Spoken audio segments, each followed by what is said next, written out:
Welcome back to the Unintangibles. Week 13 has just finished. We just saw a great Sunday night football game, and we're wondering if it's a changing of the guard at running back for the Pittsburgh Steelers. Of course, James Conner was the big story in fantasy, and of course, he gets hurt possibly big time before fantasy playoffs next week in Week 14. Mo, what were your takeaways, I guess, in the running back situation between Jaylen Samuels maybe getting a big role for next week for the playoffs? And any other James Conner or Steeler Charger takeaways from last night? I don't know. I don't think it's good though.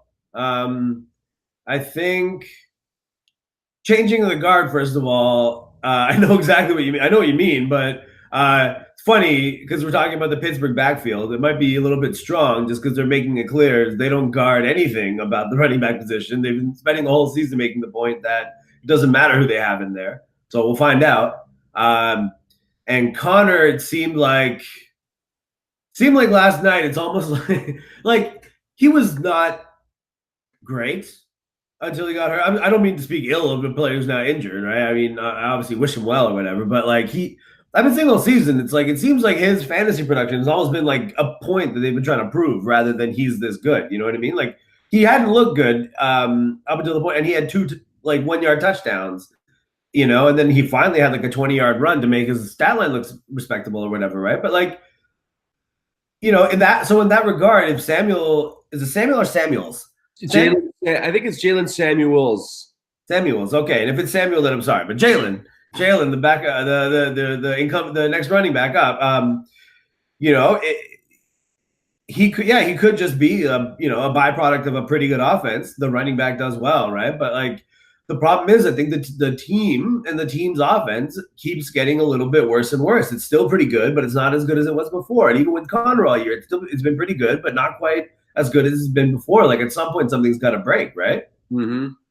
And we talked earlier about sometimes the difference between a pretty good game, like an efficient game, and a big game is whatever the cause and effect. But your team ends up losing games, you have efficient but underwhelming games. Your team wins games, you have big games. You know what I mean? Yeah, I get. Yeah, so I mean, look, I don't know if we want to get into is Pittsburgh going to collapse at the end of this year. It's probably been very emotionally taxing on the Steelers team this year with all the issues. Their schedule remainder, not too bad. It's the Raiders next week in Oakland, then I believe they're home to the Patriots, and then they're home, I think, to the Bengals. Let me see. I can pull it up right now. Yeah, 2 out of 3 of the games are definitely winnable. But it's okay. At Oakland, home to New England, at New Orleans, home to Cincinnati. Oh, there's no. Is there a Saints game in there? Yeah, week 16. Oh, wow. Okay, yeah. All right. Wow. Yeah, week 15 and 16. So this week is good. They're at Oakland. Next week, New England, New Orleans. Next 2 weeks, New England, New Orleans. Wow. New Orleans championship week. So that's not a good schedule. And I will say this, even this week. This could be the palate cleanser the Steelers need to just kind of get themselves right, and then they have fun in Week 14, and maybe whatever, they get it together to face their next 2 difficult opponents. It also could be if Pittsburgh is kind of a reeling team right now. If there's any game that Oakland's going to get up for at this point for the rest of the year, it'll be to beat teams like the Steelers, right? Yeah. It'll be to beat whoever the Raiders remaining opponents are, but Pittsburgh is one of them, right? This could be the huge upset and the season making win for the Raiders and be the thing that knocks Pittsburgh out, really, Yeah. And not to say that it's a trap game, but it's definitely the Steelers will be looking ahead to the Patriots and the Saints. They got to step up in those games. So I'm not saying that they're not going to bring everything, but it's rare when you see the Steelers on the West Coast. Yeah. You see them playing. Oakland makes it more likely. Obviously, I would think this if they're at home, right? But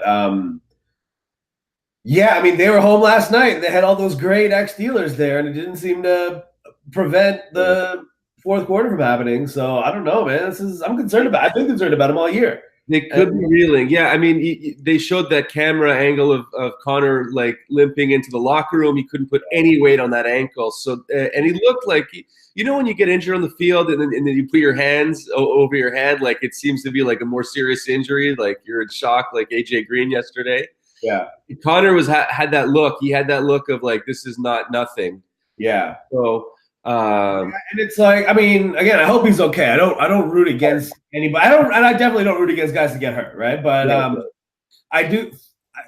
At this point, like, we'll obviously, I suppose we'll learn more about the injury as the week goes on. But no matter what, even if we found out the injury is not as serious as it looked, he'll be okay, and then he's on the field next week. I would think that he is an injured version of himself and won't be as good. Right. Samuels is definitely going to get more involved, I think. And guess what? Samuels kind of concerns me too. He almost made a very costly mistake. The Steelers luckily got away from. Remember when the Steelers blocked a punt last night, but it was only a partial block, so the ball still went over the line of scrimmage. He touched the ball. Yeah.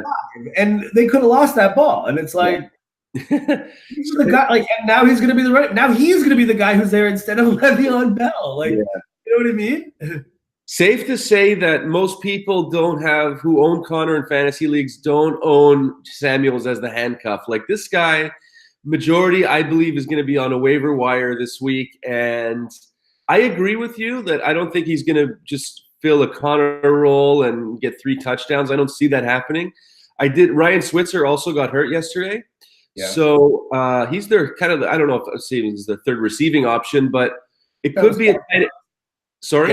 He's kind of a spark plug, gadget guy, kind of thing. Like, not to diminish what he does, but like he runs routes that make creatively designed plays, you know? So if Samuel, presumably, let's just, if I say that Connor is not going to play next week for just a hypothetical, and Switzer may not play, I think it could be a good game for the Pittsburgh tight ends possibly because they're going to need to move the ball, you know, besides the Brown and Smith-Schuster route sometimes. So even Justin Hunter got hurt on that wide open throw to the end zone that Ben missed him on. Ben kind of got him hurt. So they're going to be thin at that like third receiver spot, which means there could be room for 2 tight ends. You know, give me your prediction. So the Steelers have 2 tough games, 2 potentially easier games. Do you see the Steelers going 2 and 17 doesn't matter, right? But I think that I am down on the Steelers. I mean, if you have Antonio Brown, he's great. You still have Antonio Brown, right? But that being said, if you have Antonio Brown, it doesn't feel all that dissimilar to how it feels to have Julio Jones right now. You're like, oh, he's a superstar, but I don't know if like I feel good about the team, you know? And it's like, not to say that Pittsburgh's as bad as Atlanta, but just the fact that I don't think they'll be winning and like winning as easily and stuff like that. I think they're going to struggle to be what we expect them to be. And, you know, it's like, yeah, I'm concerned about the Steelers, man. Yeah, this is when you need Le'Veon Bell.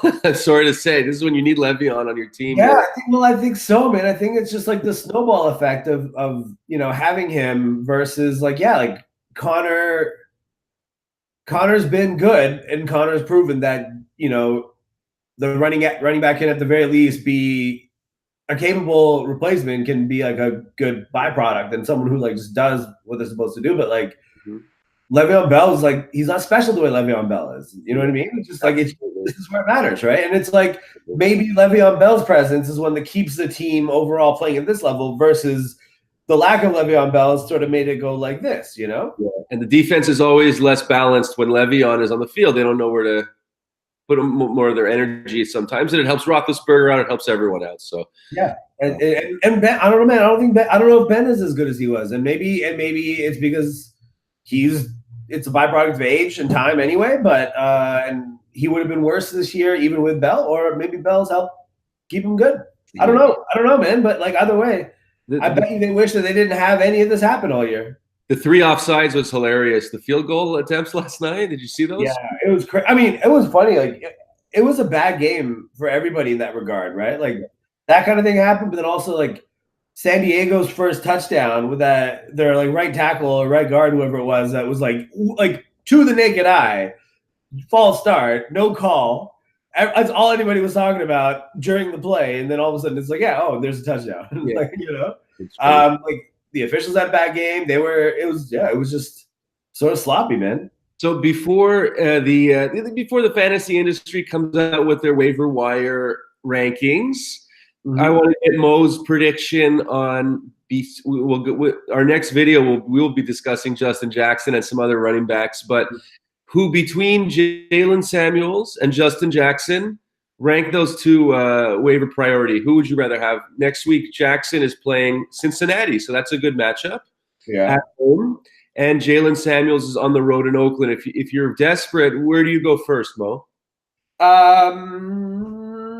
Well, okay, so if knowing what we know right now, obviously. What we know right now is we don't know about Connor, we don't know about Gordon. So you're picking them both up with the idea that those guys would be out, right?